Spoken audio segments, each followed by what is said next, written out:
মদিনার ফুল ফুটে আছে কোটি মুমিনের কলিজায়।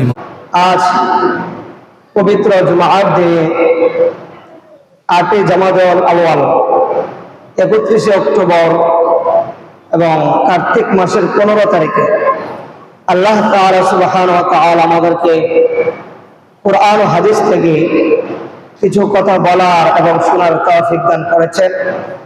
এজন্য সকলে অন্তঃস্থল থেকে লাখো কোটি শুকরিয়া আদায় করি আলহামদুলিল্লাহ। আল্লাহ তাআলা বলেন, আমার যে বান্দারা আমার নিয়ামত পেয়ে শুকরিয়া আদায় করলো, আমি আল্লাহ ওই বান্দার প্রতি আরো নিয়ামত বাড়িয়ে দিই। সুবহানাল্লাহ। লাইন শাকারতুম লাযিদান্নাকুম ওয়া লাইন কাফারতুম ইন্না আযাবি লাশাদীদ। আমার যে বান্দা আমার নিয়ামত পেয়ে আমার শুকরিয়া আদায় করলো, আমি আল্লাহ সুবহানাহু ওয়া তাআলা তাকে এমন জায়গা থেকে নিয়ামত দান করি আমার বান্দা কোনোদিন কল্পনাও করতে পারবে না। এমন অপরিচিত জায়গা থেকে আল্লাহ তাআলা নিয়ামত দান করে। এজন্য সর্ব অবস্থায় সর্ব হালাতে, সুস্থ অবস্থায় অসুস্থ অবস্থায়, বিপদের মধ্যে বিপদ ছাড়া সর্ব অবস্থায় আল্লাহ তাআলার শুকরিয়া আদায় করা আমাদের উপর কর্তব্য।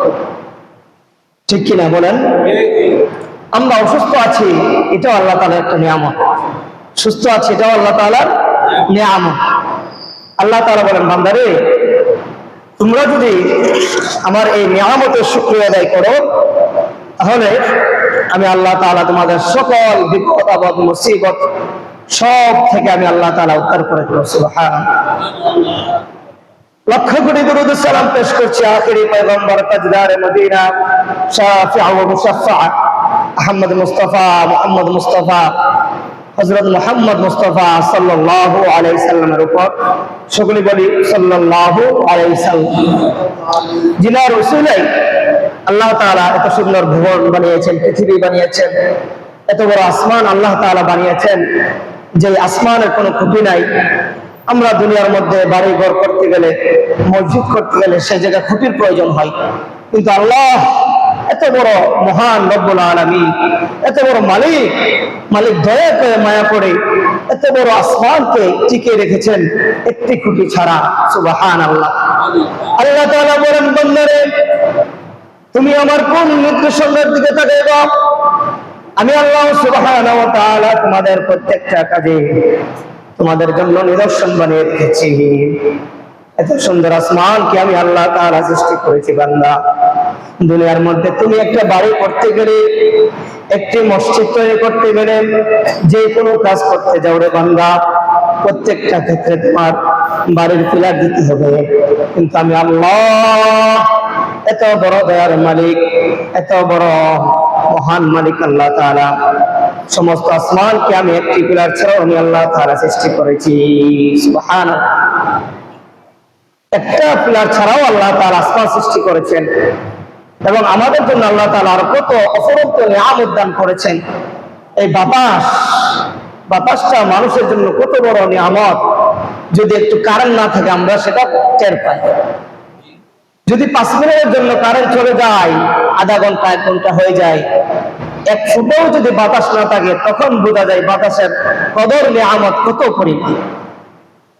ঠিক এমনি ভাবে অক্সিজেন আপনি কিনতে যান, লক্ষ লক্ষ টাকা চলে যাবে 1 ঘন্টার মধ্যে অক্সিজেন দেওয়ার জন্য, কিন্তু আল্লাহ সুবহানাহু ওয়া তাআলা বলেন, বান্দা এর চাইতে কোটি কোটি লক্ষ টাকার চেয়ে বেশি নিয়ামত আমি তোমাদেরকে দান করছি এই অক্সিজেনের মাধ্যমে। সুবহানাল্লাহ।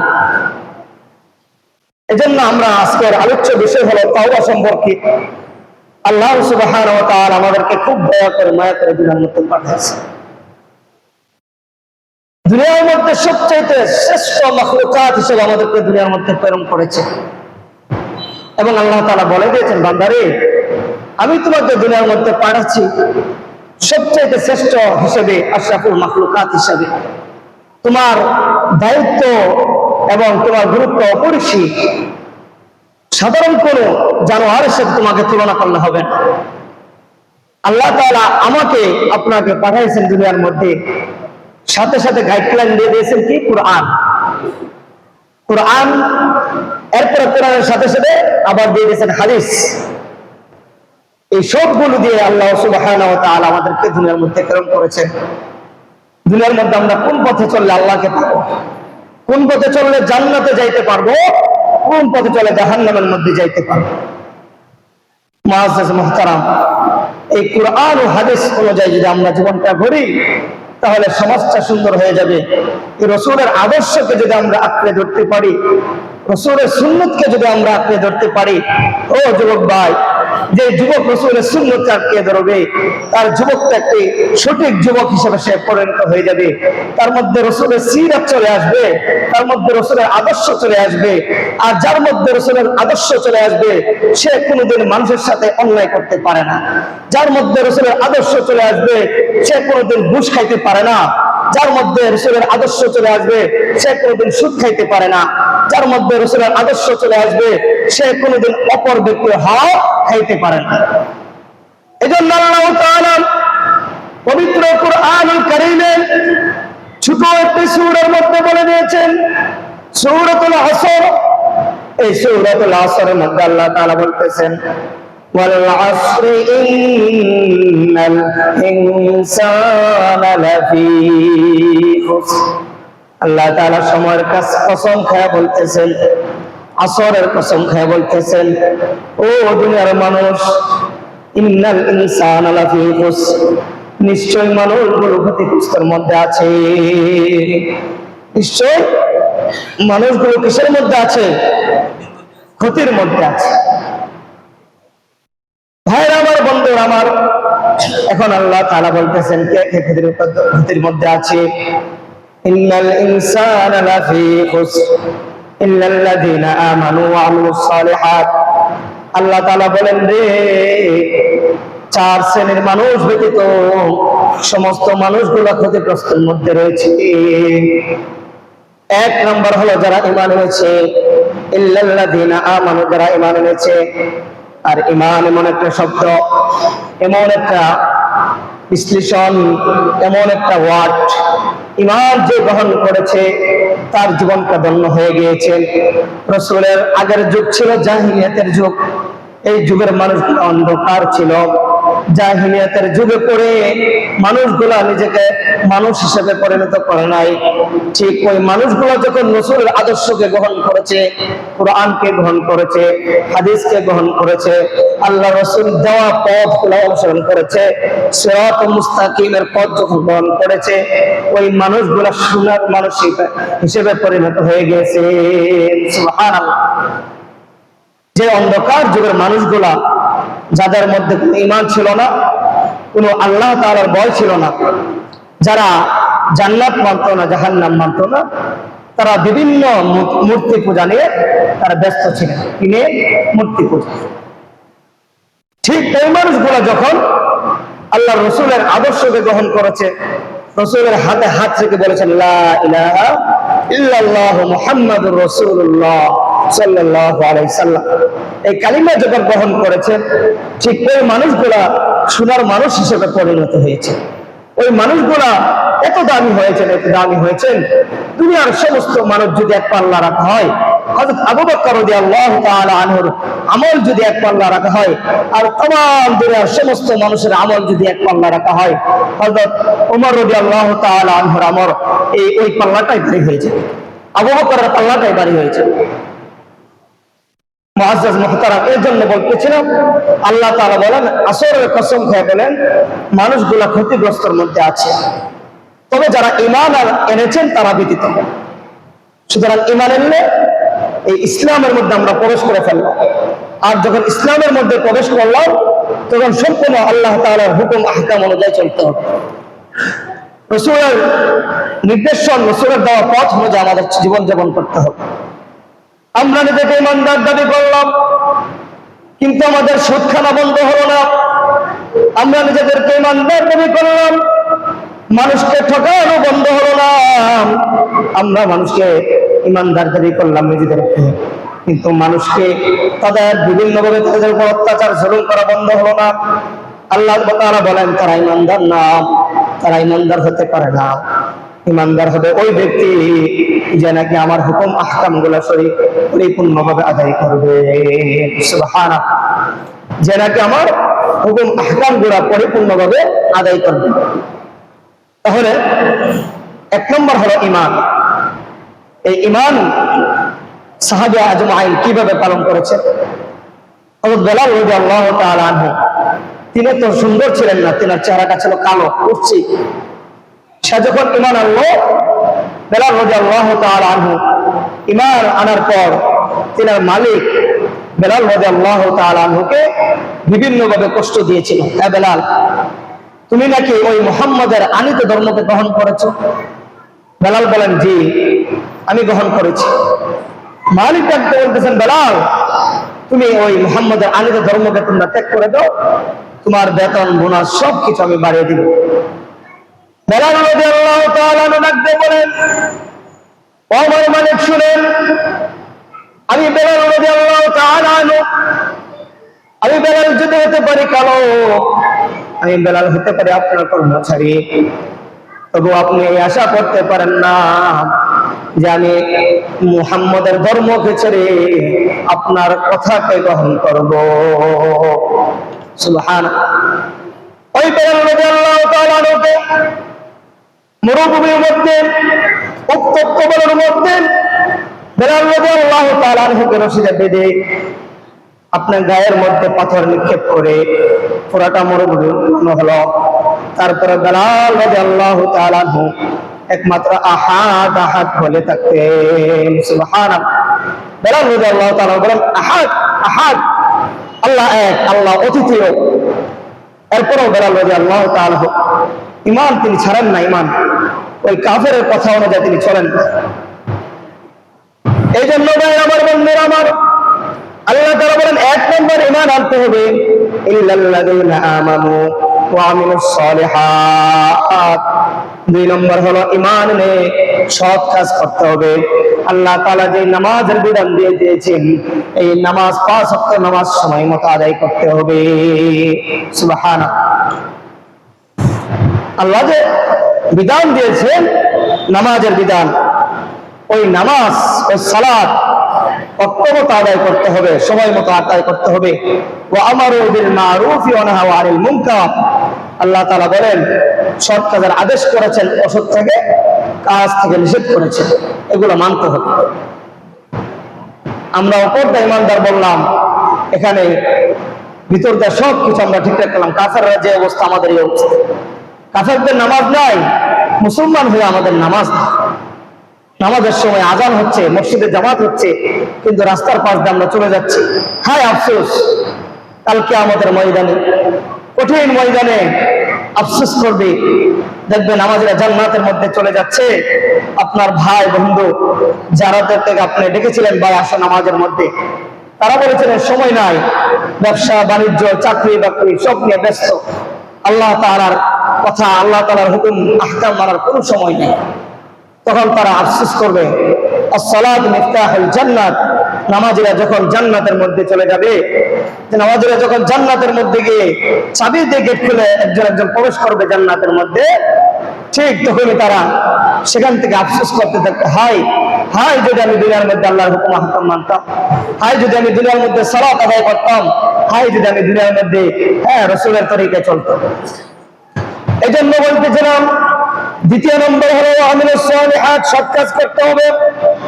মানুষদেরকে আদেশ করতে হবে সৎ কাজের, অসৎ কাজ থেকে নিষেধ করতে হবে।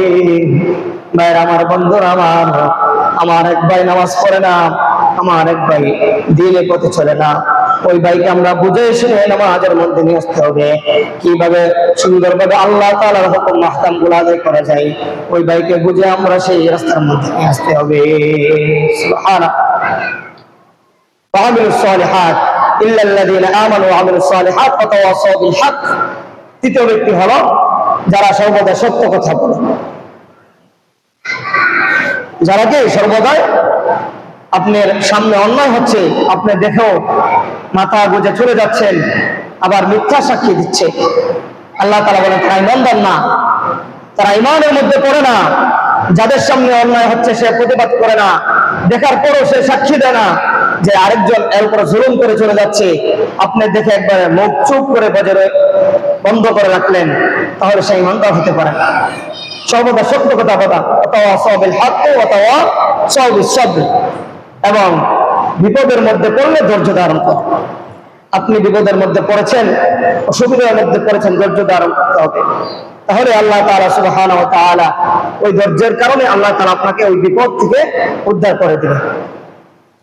মুআজ্জিজ মুহতারাম, দ্বিতীয় যে আয়াত বলেছিলাম, ইয়া ইবাদিয়াল্লাযীনা আসরাফু আলা আনফুসিহিম লা তাকুনাতু মির রাহমাতিল্লাহ।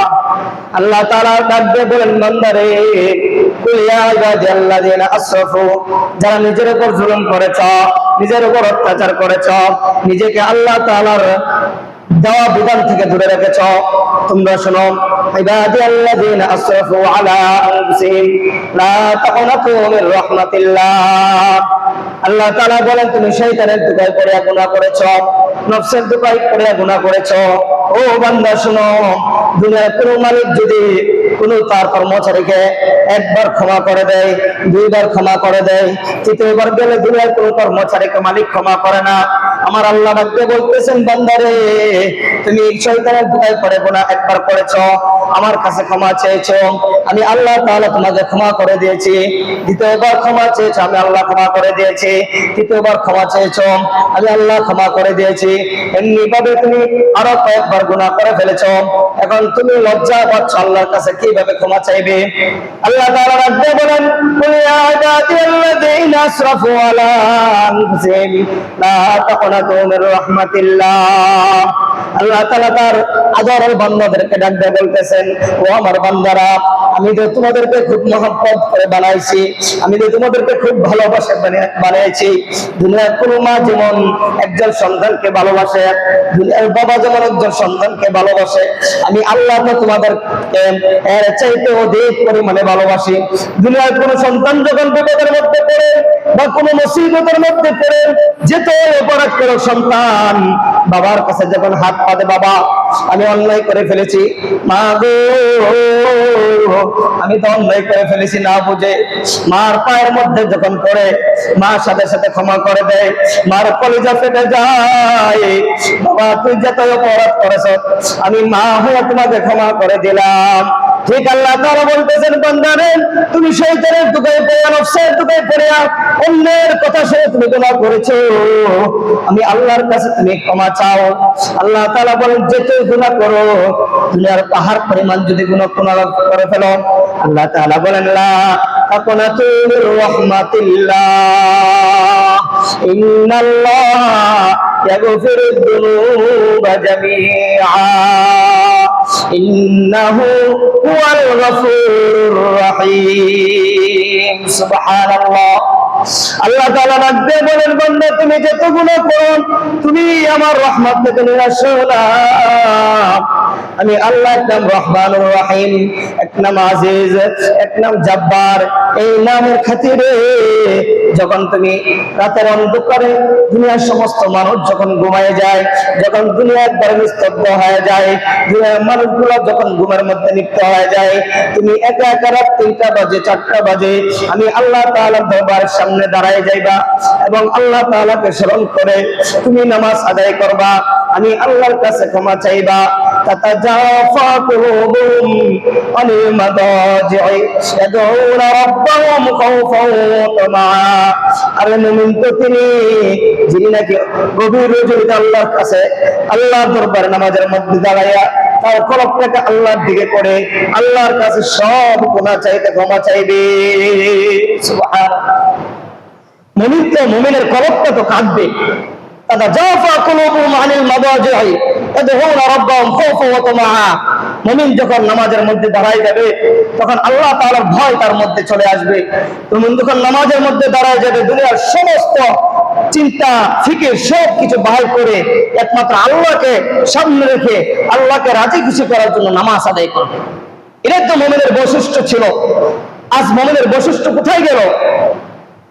নামাজ পড়তেছি আমরা চিন্তা করে মানুষকে দেখানোর জন্য নামাজ আদায় করি না, এটা মুমিনের বৈশিষ্ট্য হতে পারে। এজন্য গভীর রজনীতে আল্লাহ তাআলার দরবারে কাঁদতে হবে। উলামায়ে কেরাম যারা বুজুর্গ হয়েছেন তারা তাহাজ্জুদ সবসময় সর্বদা চালু রেখেছেন, তারা এই জন্য বুজুর্গ হতে পেরেছেন।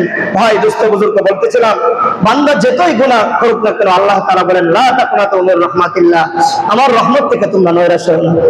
কেননা ইন্নাল্লাহা ইয়াগফিরুয যুনুবা জামিআ, আল্লাহ তাআলা বলেন আমি তোমার সমস্ত গুনাহগুলোকে ক্ষমা করে দেই যখন আমার সামনে তোমরা তওবা করো।